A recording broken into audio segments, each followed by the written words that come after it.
Aloha, this is Kiana Neverland, and welcome to the 13-Day Princess Drawing Challenge! Woo! Well, I finished it, and you can go straight to the time lapses, because I'll talk way long at the end. Just kidding. If you've liked what I've done so far, please subscribe to my channel, help it grow, and share, comment down below if you'd like me to do anything else.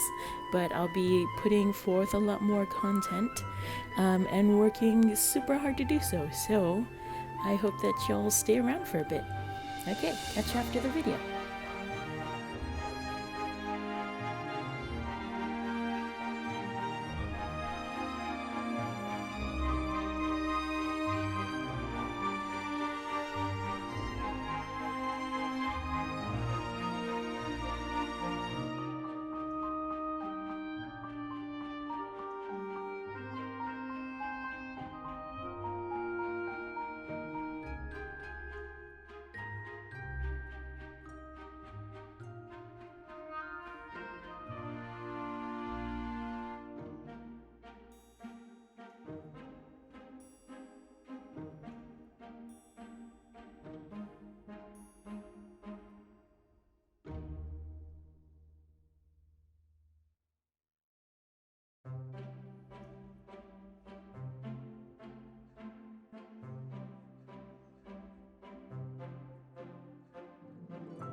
All right, totally done with the 13 days challenge. All of the princesses done, even Princess Anna, even though she's a queen now. And I feel so good. I think I like the princesses that it took under 2 hours to do, and I just kind of felt the flow, kind of like Mulan and Tiana, and who else? Rapunzel, yeah, really fast. But thank you for, whoa, my voice was really like, thank you for joining me in this journey. I'm going to make another video that has a compilation of all of the kind of time lapses, not kind of time lapses, the time lapses, and they're going to be like super sped up just so we get all 13 in there and it's not taking like 13 hours. But it's really fun, and I've forgotten all my videos to say who I was. That's very important. But you know, I'm still getting my feet wet in this YouTube business and trying to work things out. And you probably already picked that up. But hopefully, if you subscribe, like, or share, or comment, I'd like to get to know you, and you can get to know me through my videos and my art and artists. Just again, like, I guess the reason why you're here too. Art is super important, especially in this day and age, and time, particularly, when art can alleviate kind of the darkness of the soul, I think. So even though everything is like nice and happy in Disney, I love Disney because of the struggles that the characters go through. There's a struggle that tugs at your heartstrings, and they fight hard, they have heartbreak, but then they overcome, and then things are unfair, but then at the end, when they believe, things work out. So I really love these movies. They're a hope to myself and to the world, even though I guess sometimes it would be out of fashion. But I think that I am rambling on and on. Again, I'd like to get to know you guys and be able to have the audience out there in the world kind of get to know me. And hopefully I'll be able to do something with this art of mine. All right, well, have a magical day. Hope to see you later.